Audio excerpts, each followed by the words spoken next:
So I think we'll have to talk of consequences rather than just the phenomenon per se.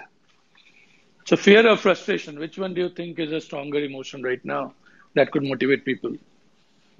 I would say frustration. Mhm. Interesting. Okay. Pratyush? Yeah. I'd like to pick up on one of the things Ram mentioned, which is about the people who are getting vaccinated now, at least in the Indian context, having the last recollection of any sort of vaccine. It must be around at least, 40, 50 years back when they might have taken an infant of theirs to get vaccinated.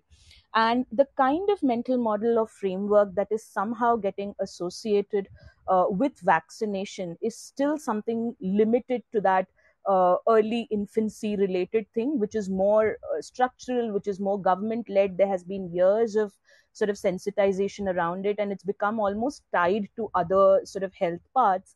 But what's happening in this context and why it's so different is because there's a very direct causality associated with it. We are seeing something terrible play out. Our mobility is restricted. We have to wear these things on our faces. We can't go out whenever we want.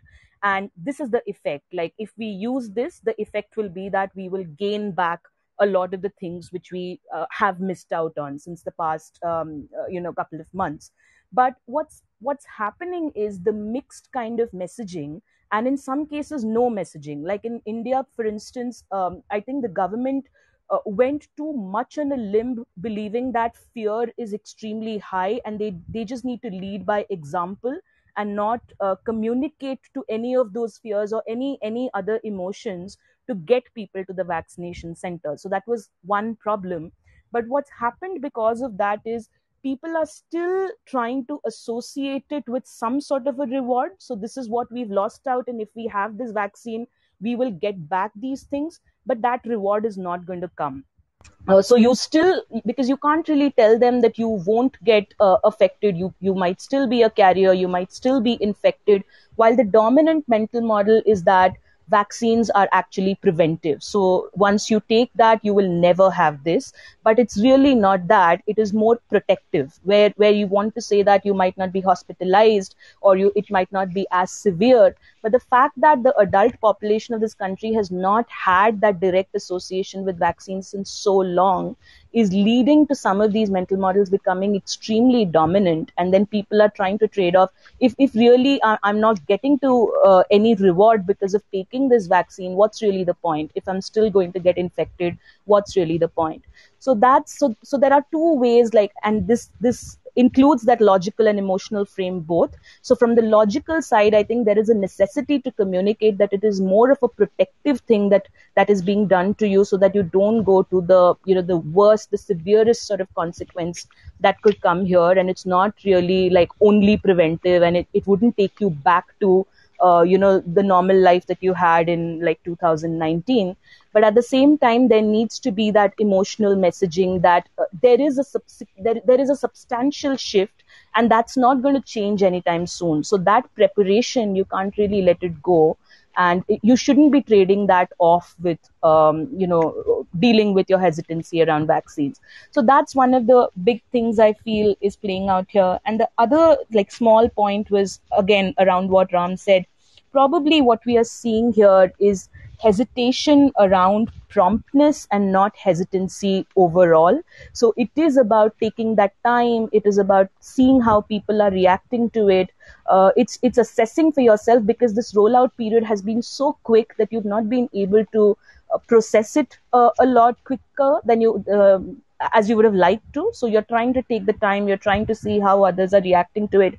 And all these, like, technical glitches, the lack of familiarity with digital modes, fear around crowding, like smaller things like this is just pushing that promptness a little farther away.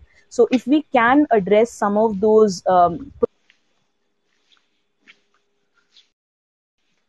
Sorry, you're gone on mute, Pratyasha, somehow. Can you unmute in yourself? addressing some of these. Yeah. So, Pratyasha, I mean, I buy your point, right? And I still don't understand what people are waiting for, right? Because everything you're saying makes logical sense, right? But do you also believe that there is some kind of a bundling issue, right? And let me give you my example, right? I went a week back and took my mom for vaccination, right? And it's a process, right? You have to kind of go find the parking, go inside, do all of the things that you have to do to get somebody vaccinated, right? And then suddenly it became 45 plus, and I wanted to go. And then I realized that my wife is not 45, so she will have to go one more time. And then I just kept waiting, saying, okay, in anyways, in a week's time, they'll start allowing 40 also. So we'll kind of go together, right? You think there is some of these rather mundane, things that are really kind of driving people to be not so prompt with the action, right? And there could be many other such things, I'm Yeah. guessing. Yeah, I mean, just accessing hospitals. Like, hospitals are not places where we ideally want to enter and spend even, like, I don't know how much ever time. So the fact that you have to make that effort first to book an appointment, find those slots which are quite difficult in some cases, take everybody there, sit there, wait for your turn, do all of that. I think for certain demographics, it could be easier when there are younger children with you, perhaps in the 60 plus age group. For my parents, I think I was here, and that's why it became more prompt. But if they had to go through all of this by themselves, I'm sure they would have waited till walk-ins were allowed, and they could access it somewhere closer and go.